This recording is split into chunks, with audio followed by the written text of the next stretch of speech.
Now we are going to see one of the most important topic of chapter solution and colligative property, that is ideal solution law. जैसे states of matter में ideal gas equation होता है, वैसे यहाँ पे भी एक equation मिलता है जिसको हम लोग बोलते हैं आइडियल सॉल्यूशन इक्वेशन। जैसे गैस लॉ में बॉयल्स लॉ और चार्ल्स लॉ और एवोगैड्रोस लॉ को कंबाइन करके ideal gas law equation find किया गया था, वैसे यहाँ पे भी वाट ऑफ बॉयल्स लॉ और वाट ऑफ चार्ल्स लॉ को कंबाइन करके हम लोग एक इक्वेशन फाइंड करने वाले हैं जिसको हम लोग बोलेंगे ideal solution equation. So now we are going to derive ideal solution equation.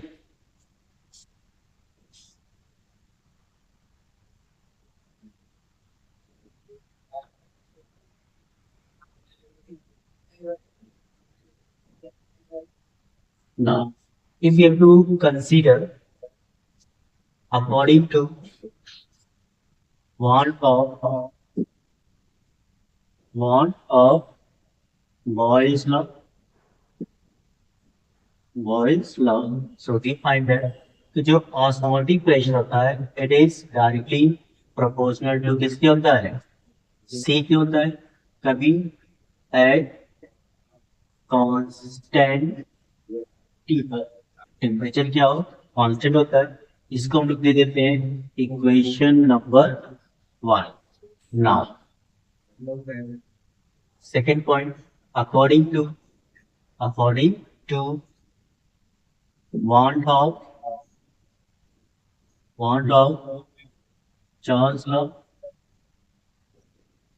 Charles law क्या मिलेगा, पाई प्रोपोर्शनल टू टी होता है। कभी एट कांस्टेंट सी, जब कॉन्सेंट्रेशन क्या कांस्टेंट होता है। Now third point, we are going to combine equation 1 and 2. Combining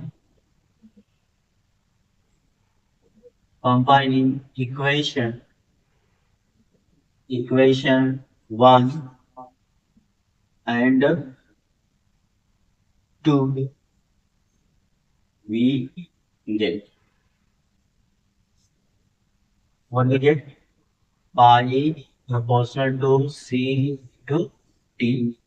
इस प्रोपोर्शनल साइन को हम लोग रिप्लेस करेंगे, so we get pi equals S C T, या रीअरेंज करेंगे तो pi equal to C S T. Equation number 3। Fourth want of prove that कि जो एस है जिसको हम लोग बोलते हैं सॉल्यूशन कांस्टेंट, एस क्या है, this is called solution constant. तो वांट ऑफ ने प्रूव किया कि जो सॉल्यूशन कांस्टेंट एस होता है, सॉल्यूशन कांस्टेंट एस होता है, ये गैस कांस्टेंट के क्या होगा, बराबर होता है। तो हम लोग कह सकते हैं कि want of proved that solution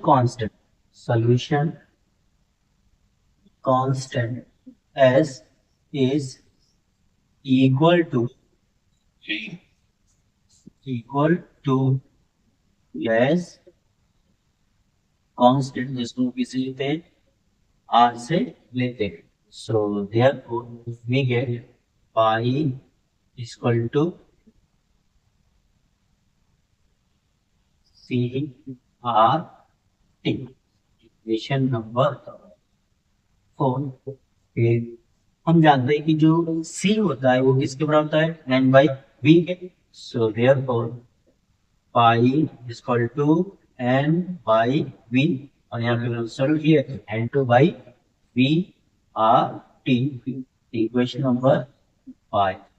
हम N2 को कन्वर्ट कर सकते हैं। N2 क्या होता है, number of moles of solute dissolve in the solution. तो N2 में डिसॉल्व करेंगे तो N2 क्या होता है, मोल्स होता है। कैसे निकालते हैं, mass upon solute divided by molar mass of solute. So therefore we get pi equals W2 upon M2VRT.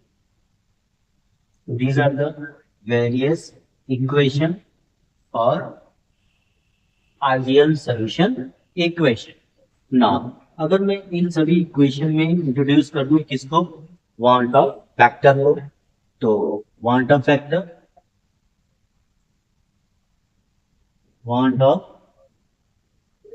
Factor जिसको हम किसे लिखते हैं, आई से लिखते हैं, ठीक है। जो वांट ऑफ फैक्टर होता है, अगर इसके टर्म में हम लोग आइडियल सॉल्यूशन को लिखें तो पहला जो हमारा इक्वेशन बनेगा वो होगा pi equal to I C T या सी आर टी। दूसरा जो इक्वेशन होगा pi equal to I and N two upon V R T. तीसरा जो इक्वेशन होगा pi equal to I into W two upon M two V R T. अब यहाँ पे बात आती है कि जो वांट ऑफ फैक्टर होता है ये क्या होता है। तो वांट ऑफ फैक्टर निकालने के तीन केसेस हैं।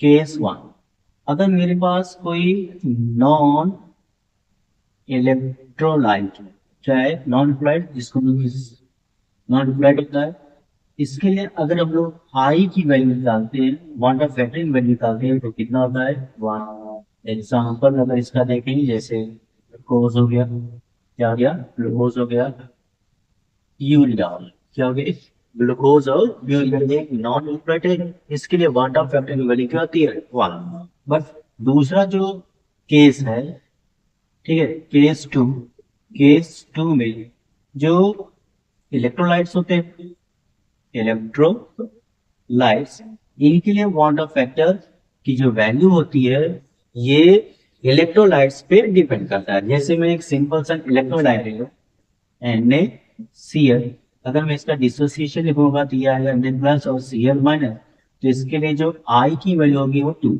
I क्या होता है, नंबर ऑफ आयंस में करें।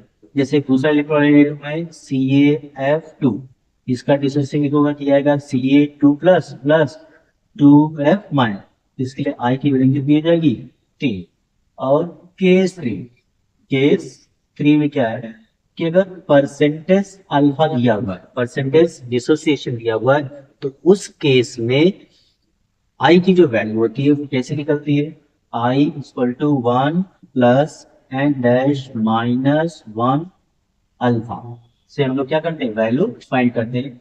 यहाँ पे जो अल्फा ये है DOD, डिग्री ऑफ डिसोसिएशन, और एन डैश जो होता है ये होता है टोटल नंबर ऑफ आयंस। जैसे अगर मैंने ले लिया CaF2, ये ब्रेक आएगा Ca2 प्लस और 2F माइनस में, यहाँ पे एन डैश की जो वैल्यू होगी वो कितनी होगी 3। So this is ideal solution equation. Take the screenshot of this one, then we have to meet with the next topic.